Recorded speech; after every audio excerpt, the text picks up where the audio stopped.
Good morning students, myself Rohit Shrivastava. आज हम structure of atom में वैलेंसी के पार्ट को डिस्कस करेंगे। ठीक है ना। इससे पहले हमने न्यूट्रॉन के बारे में पढ़ लिया था, canal rays, okay, Thomson model of an atom and Rutherford model and Bohr's model, इन सब को हमने डिस्कस कर लिया था। आज हम वैलेंसी पढ़ेंगे कि किस एलिमेंट की कितनी वैलेंसी होती है। ठीक है। तो सबसे पहले फर्स्ट ऑफ ऑल वैलेंसी की डिफिनीशन हम लिखेंगे कि व्हाट इज अ वैलेंसी। ठीक है। सो वैलेंसी की डिफिनीशन है the combining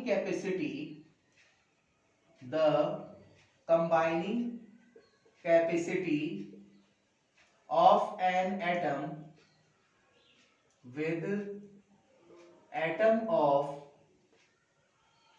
other elements in order to require 8 electrons। ठीक है ना, 8 electrons, that is stable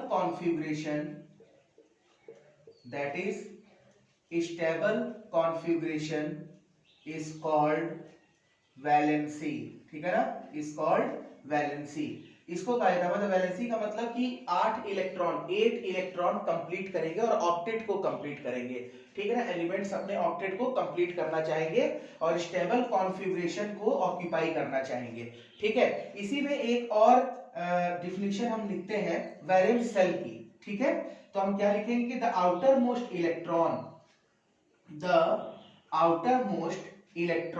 ठीक है ना, आउटर मोस्ट इलेक्ट्रॉन को ही हम क्या कहते हैं, जो आउटर मोस्ट इलेक्ट्रॉन होते हैं उन्हीं को हम क्या बोलेंगे, वैलेंस शेल। ऐसे ही जानो आप। ठीक है ना, जो आउटर मोस्ट इलेक्ट्रॉन होंगे वो आपके वैलेंस शेल कहलाएंगे। ठीक है। अब मैं वैलेंसी के बारे में चलता हूं। किसी की वैलेंसी देखो कैसे पता करेंगे।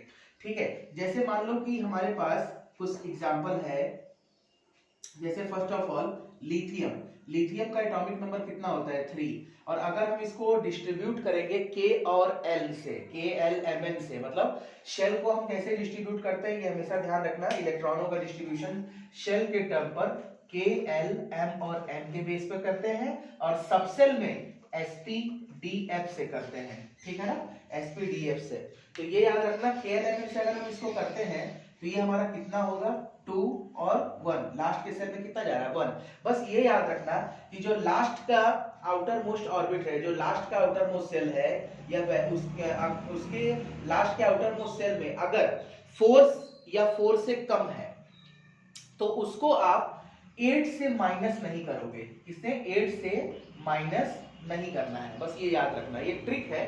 अगर जैसे हमने ये 2 1 लिखा, अब इसकी वैलेंसी लास्ट में आउटर मोस्ट 1 है सेल में, तो इसको माइनस नहीं करना, इसको सीधे सीधे क्या उतार देंगे, 1। और लिथियम की वैलेंसी भी कितनी होती है, 1, because lithium is belong to S block, group first A, alkaline metal से बिलोंग करता है, जिसका जनरल इलेक्ट्रॉनिक कॉन्फ़िगरेशन होता है NS1।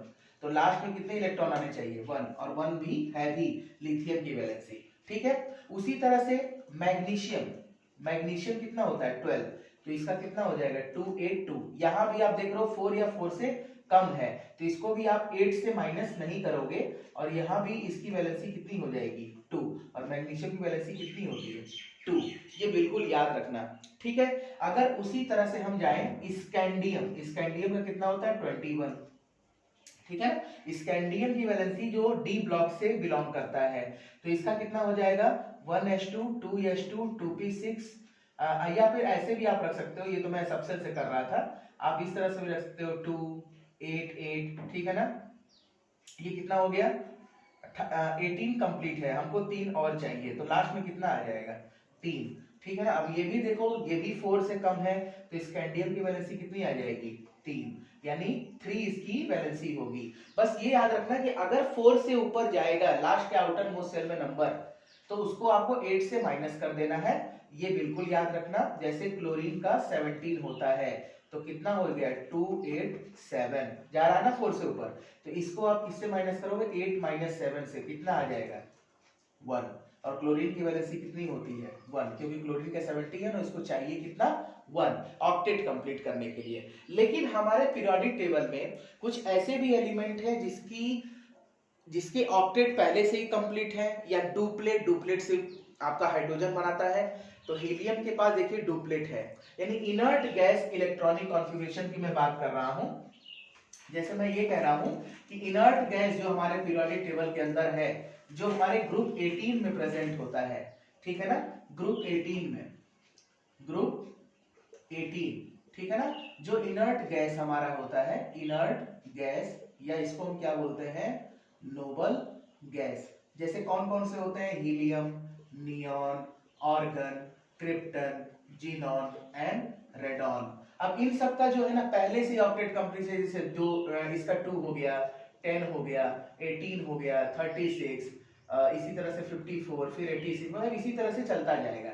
और इन सब का पहले से ही ये स्टेबिलिटी है, स्टेबल कंपाउंड है, और जीरो ग्रुप में रखे जाते हैं, जीरो ग्रुप, ठीक है ना, ग्रुप नहीं, जीरो ग्रुप में आपके रखे जाएंगे, 18th ग्रुप, मतलब 18th कॉलम में, ग्रुप 17 के बाद, ग्रुप 18 यानी ग्रुप 17 के बाद रखे जाएंगे। और इनर्ट गैस या नोबल गैस जो होते हैं वो पहले से ही ऑक्यूपाई कर लेते हैं क्या, स्टेबल कॉन्फ़िगरेशन, स्टेबल कॉन्फ़िगरेशन, ये पहले से ही ऑक्यूपाई कर लेते हैं, ठीक है। और जितने भी पीरियोडिक टेबल में एलिमेंट्स हैं वो सब नियरेस्ट नोबल गैस कॉन्फ़िगरेशन को ऑक्यूपाई करने के लिए ऑक्टेट को कंप्लीट करते हैं, या तो डोनेट करके या तो एक्सेप्ट करके। और सिर्फ हाइड्रोजन क्या है, वो डुप्लेट बनाता है। तो वैलेंसी बताने के लिए हमें इतना मालूम हो कि लास्ट के आउटर मोस्ट सेल में अगर 4 से ज्यादा नंबर है तो उसको हम 8 से माइनस करके उसको बता देंगे, और अगर 4 या 4 से कम है तो उसको हम माइनस नहीं करके सिर्फ वही लास्ट के आउटर मोस्ट सेल का नंबर हम वहां पर पुट करेंगे, और वही उसकी वैलेंसी होगी। सो वैलेंसी क्या होती है, the combining capacity of an atom, यानी एटम की एक combining capacity with atom of other elements के साथ, जब वो एक इलेक्ट्रॉन को एक्वायर करे और ऑक्टेट को कंप्लीट करे। ओके।